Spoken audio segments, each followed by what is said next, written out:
Oke, baik, terima kasih. Sorry terlambat juga sekitar 8 menit ya.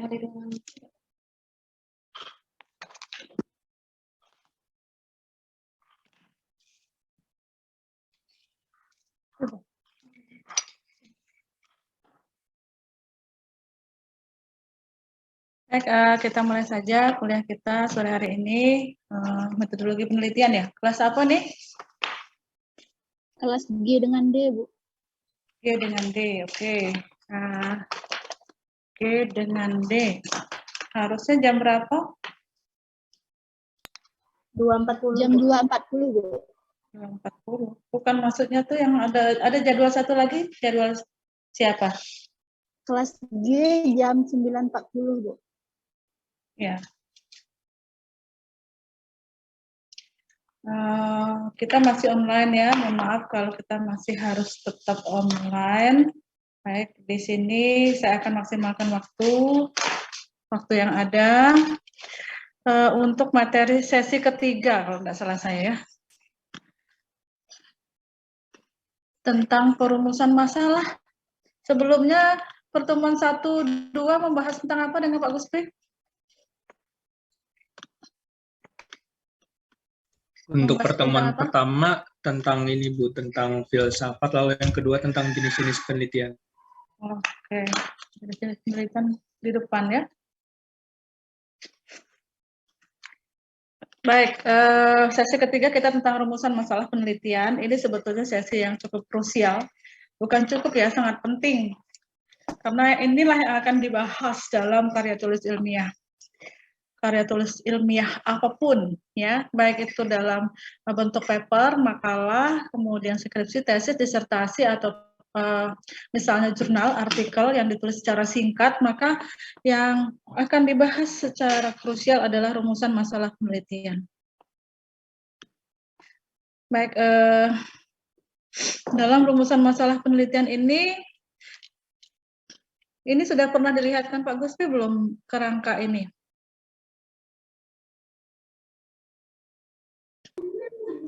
Kerangkanya belum berjalan, Bu. Slide-nya belum jalan. Oh, slide-nya belum jalan. Oke. Berarti masih seperti yang kemarin. Yang harus diganti adalah laptopnya. Pakai ini screen. Ini. Ini buka tuh kelihatan. Ini walaupun ibu pakai slideshow. Di sini dibuka. Saya.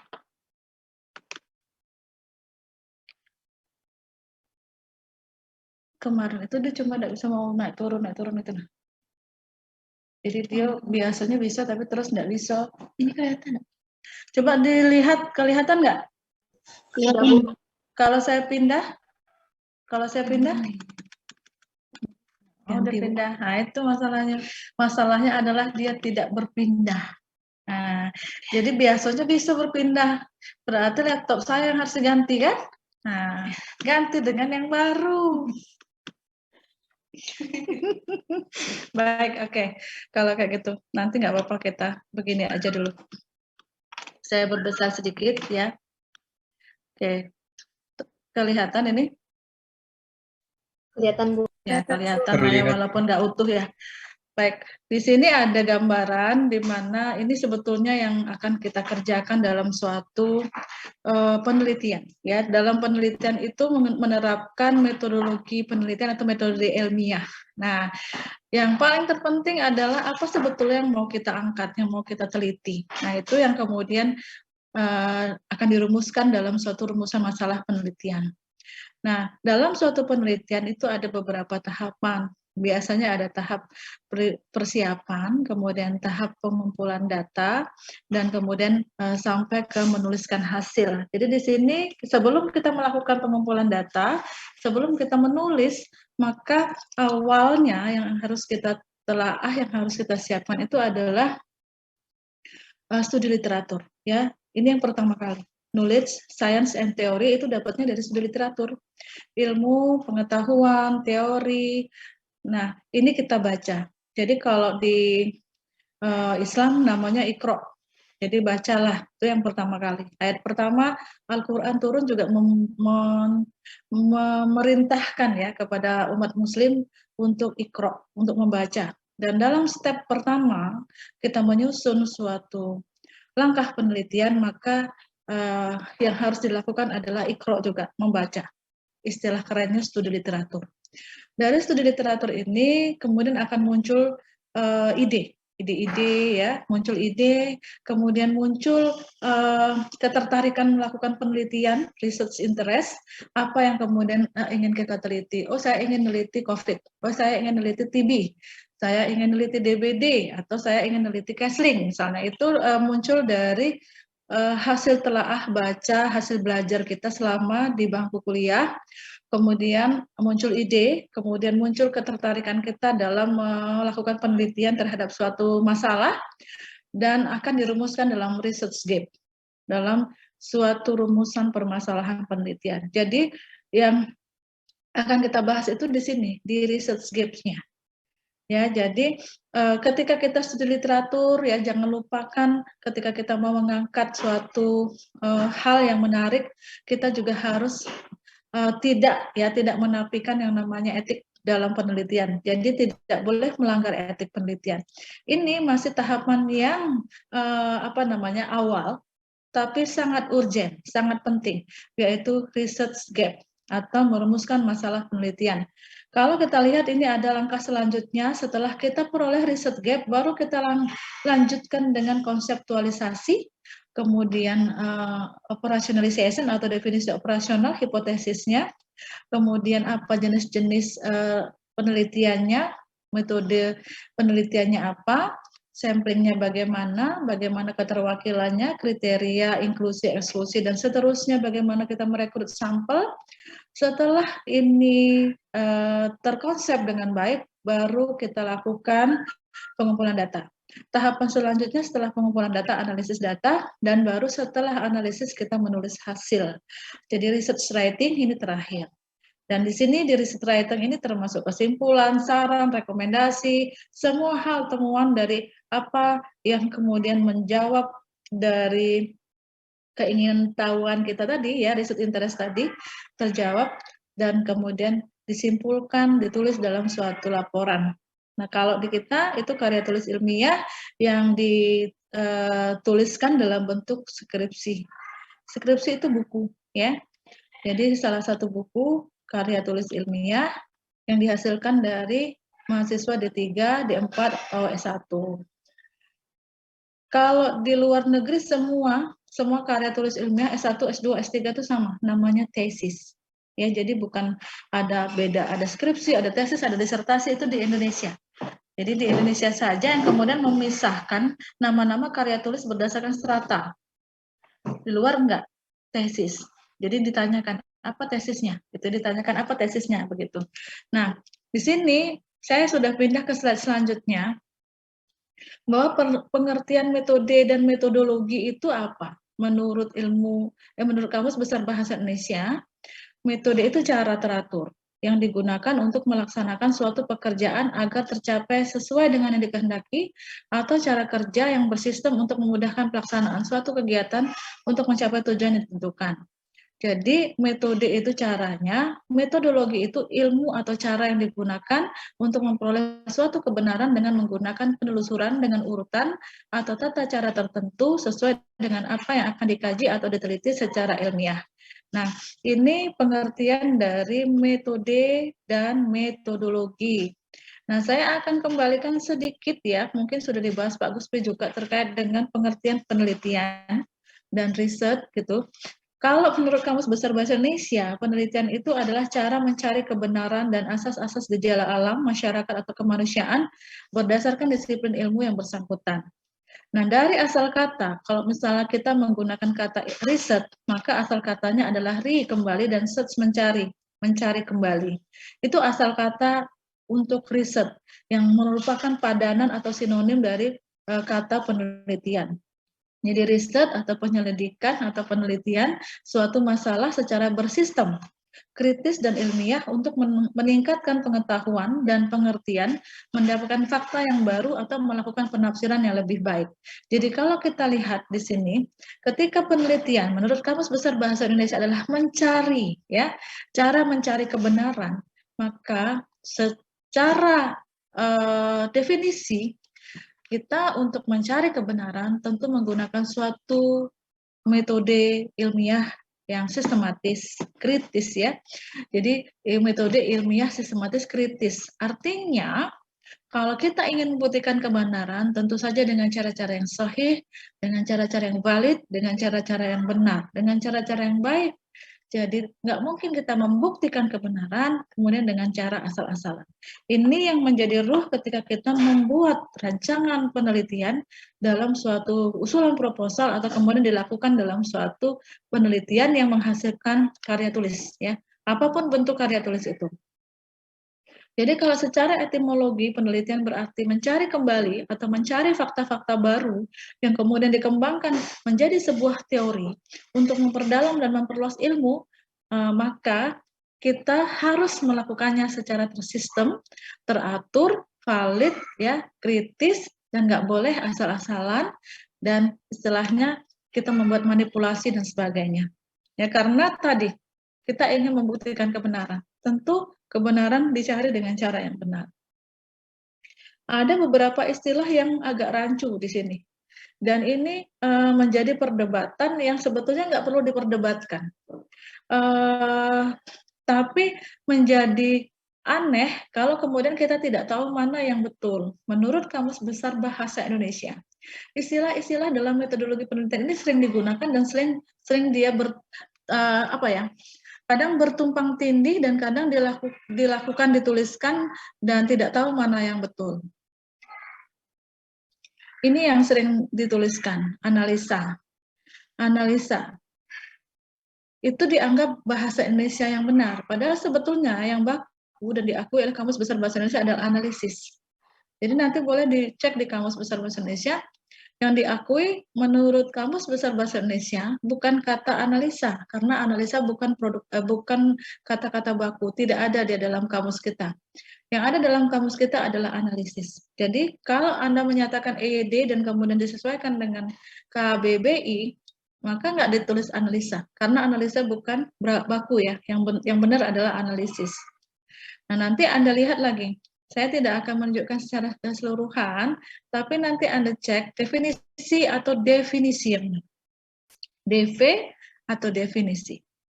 Dicek di Kamus Besar Bahasa Indonesia. Desain atau desain. Ya. Kuesioner atau kuesioner.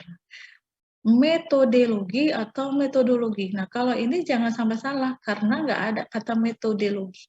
Ya, kalau metode aja, kalau metodologi yang betul.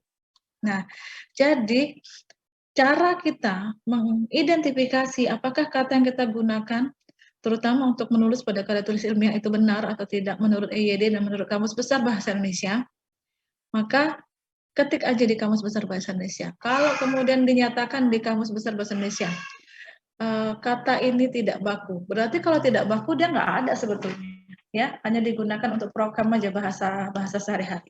Oke, itu pengkayaan sebelum kita masuk ke masalah. Apa itu masalah? Ada yang bisa kasih jawaban? Mungkin sebelumnya sudah ditanyakan Pak Guspi, mungkin kaitannya dengan masalah. Ada? Masalah? Silakan. Kalau ada yang mau menjawab. Izin menjawab, Bu. Iya, silakan. Karena masalah asal diginting, Bu. Jadi kalau dalam kehidupan sehari-hari, masalah itu adalah sesuatu yang datang dan sesuatu yang harus diselesaikan atau dicarikan si solusinya. Terima kasih, Bu. Emang dia harus datang? Nah, Salim. Tidak, Bu, tapi biasanya datang sendiri, Bu. Datang sendiri.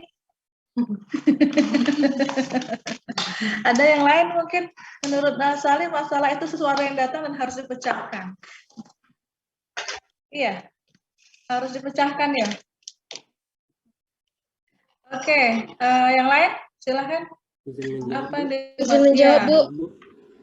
Oke, tadi laki-lakinya duluan. Nanti ya perempuannya. Oke, Sebut Bu. nama. Baik, Bu. Saya Muhammad Fatur Rahman dari kelas 4G. Menurut saya Siapa namanya? Muhammad Fatur Rahman, Miftahur. Bu. Muhammad Fatur Rahman, Bu. Hah? Fatur, Bu. Oh ya, Fatur. Oke. Jadi menurut saya masalah itu sebuah ketimpangan atau ketidakseimbangan atau suatu hal yang menyebab adanya ketidaknyamanan gitu, Bu, yang diharapkan didapatkan atau ditemukan sebuah solusi untuk menyelesaikannya. Begitu, Bu. Ujung-ujungnya solusi. Silahkan yang cewek tadi, siapa namanya? Terima kasih Bu. Sebelumnya perkenalkan, nama saya Ratu Balkis dari kelas 4G. Menurut saya masalah itu suatu keadaan atau suatu problem yang belum selesai dengan apa yang diharapkan. Jadi masalah itu butuh penyelesaian gitu Bu. Semua menyampaikan bahwa masalah itu need a solution gitu ya. Pokoknya harus dipecahkan, Bu. Nah, kita definisikan dulu. Kalau kemudian sorry.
Ini terlihat nggak yang ini?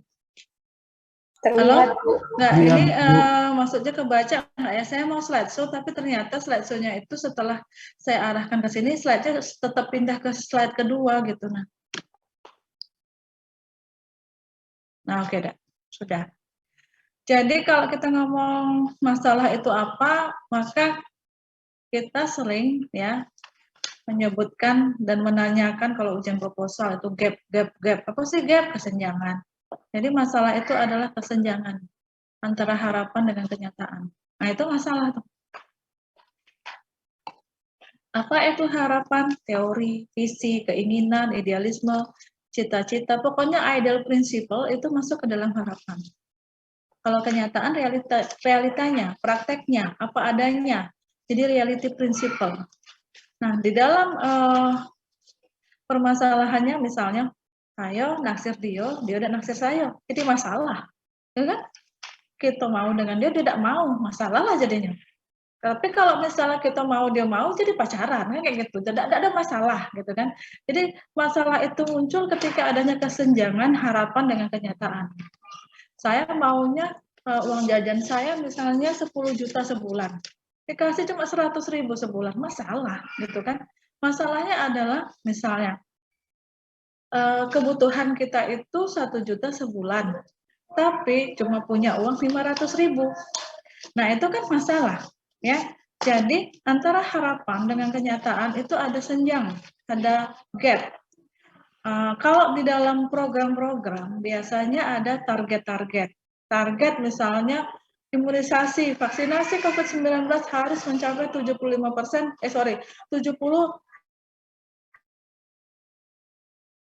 minimal 70% populasi atau 80% populasi. Kenyataannya misalnya baru 50%. Masalah. Kenapa? Ada kesenjangan 20%. Berarti belum tercapai. Jadi itu yang dimaksud dengan gap atau masalah. Jadi masalah itu diartikan suatu gap antara harapan dengan kenyataan, antara reality dengan dengan cita-cita, idealnya, dengan target, dengan capaian. Nah ini kalau misalnya kemudian permasalahan ini diangkat dalam suatu penelitian, maka disebut masalah penelitian.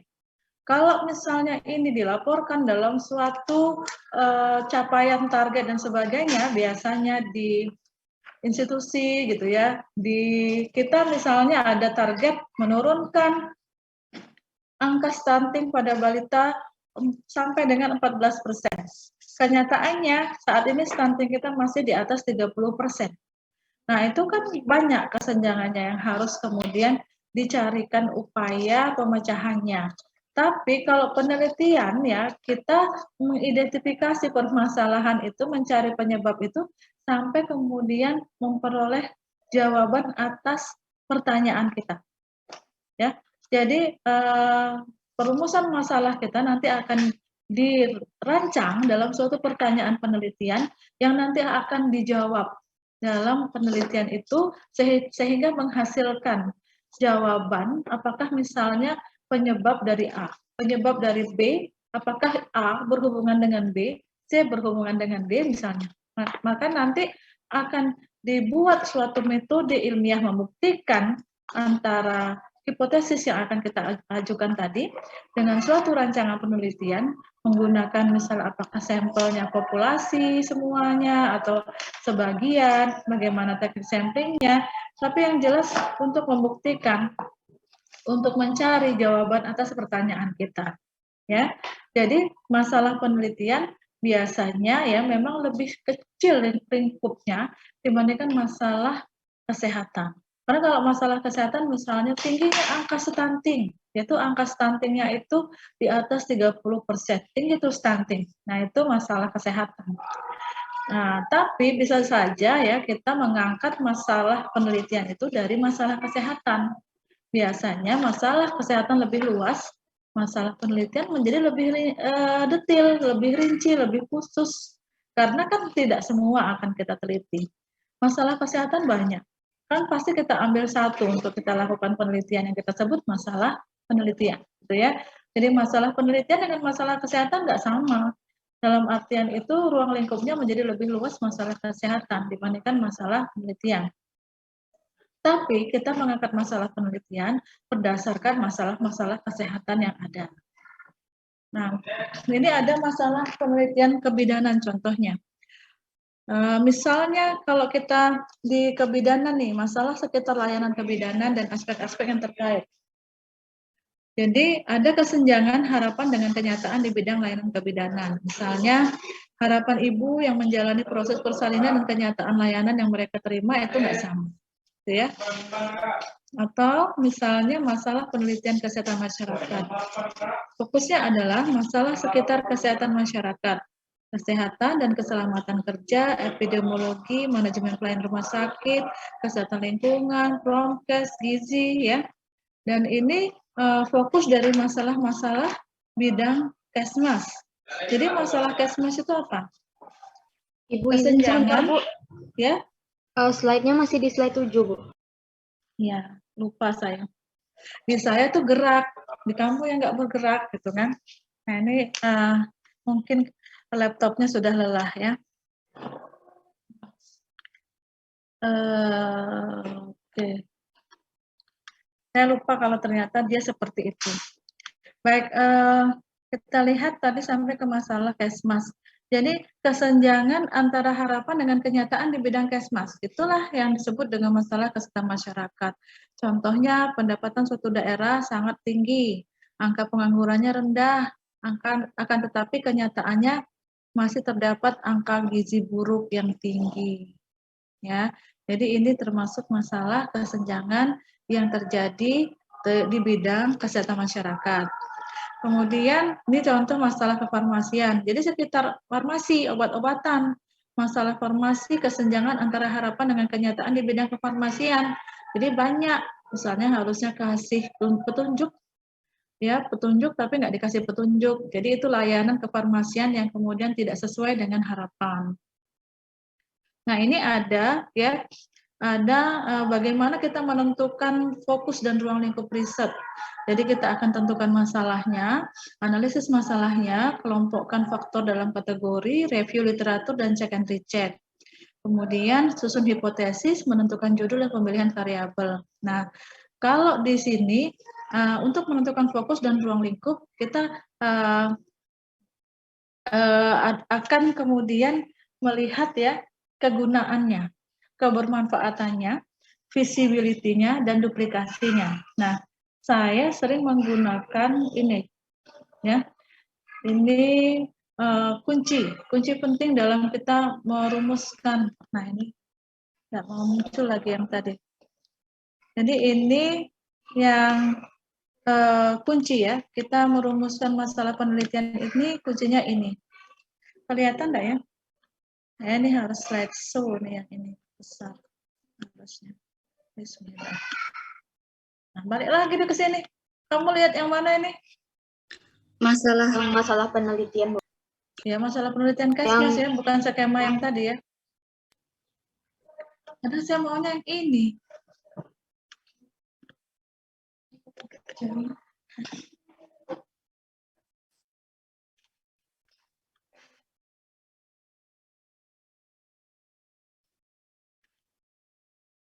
mau dia. Wah, ini minta kena lem juga nih. Tapi laptop saya ungu bukan biru ya. Lem ungu berarti bukan lem biru. Kelihatan enggak ini? Bismillahirrahmanirrahim. Saya mau share slideshow yang gede gitu ya di masalah penelitian ini. Jadi kalau mau mencari suatu masalah penelitian itu ada jembatan keledainya. Kelihatan enggak? Enggak ya? Belum. Saya harus sampai ke situ kah ini? Yang ini saya ingin perlihatkan. Kelihatan nggak di sini kamu? Slideshow-nya nggak bisa, Bu. Yang ini kelihatan nggak? Masalah penelitian yang ada Viner, kelihatan nggak? Nggak ya? Ada, Bu. Ada. Viner. Kelihatan ada, Bu. Oh, ada. Oke, kalau begitu. Ini? Sekarang enggak, Bu. Ya, saya Tadi ada, jadi. Bu. Oke. Ini kelihatan? Kelihatan, Bu. Oke. Jadi kalau kita ingin menentukan suatu masalah penelitian, pastikan setidaknya ya istilah Viner ini memang ada dalam masalah yang akan kita angkat itu. Jadi 5 hal ini ya kamu tanyakan ketika mau mengangkat suatu masalah penelitian, memenuhi 5 ini enggak gitu ya. 5 itu adalah visible, I-nya interest, N-nya novel, E-nya ethical, dan R-nya relevan. Di dekat saya ada azan. Jadi saya off dulu sebentar ya, kita azan sebentar.